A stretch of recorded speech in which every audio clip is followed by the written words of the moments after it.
While dozens of FBI agents and police officers were searching the Carlton Reserve, another famous search was underway in Fort DeSoto. So we're out here on the island. Dwayne Chapman, better known as Dog the Bounty Hunter, called Peace River Search and Rescue in to help. When I first saw him, I thought, oh boy, this is going to be crazy.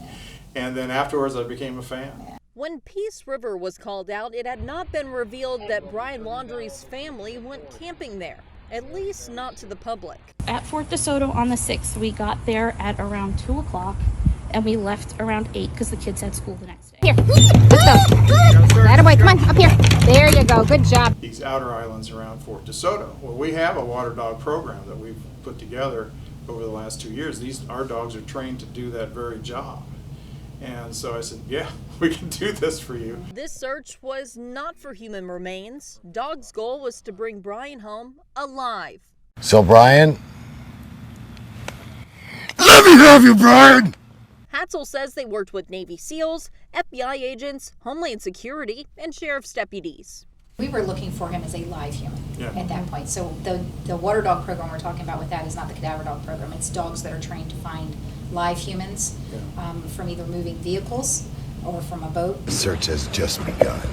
Yeah. Most everything we found was very dated, very old looking. I didn't see anything new. They also found kayak impressions they believe matched up to Brian's. The question was, did Brian come back or not? Because no one had seen Brian since Fort DeSoto. The dogs would alert from the boat on the downwind side of some of these small islands, and we would cut the dog loose, and they would take you right in, and all of a sudden there's the camp where they were all, someone had been hanging out. So it was a phenomenal piece of work. In the Carlton Reserve search for Brian Laundrie, Northport Police spokesperson Josh Taylor said the department had spent $120,000 in overtime pay, yet Peace River was never called in to help.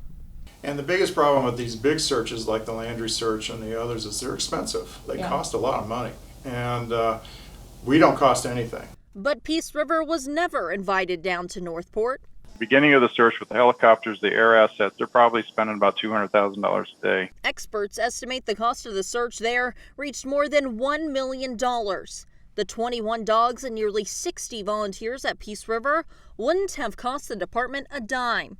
Hatzel didn't want to discuss the Carlton search on the record. He tells me he appreciates the team he worked with in Pinellas County. That team that we worked with out there at Fort DeSoto was some of the best qualified people I'd ever worked with, and I was really blessed to be there, honored to be a part of that commitment.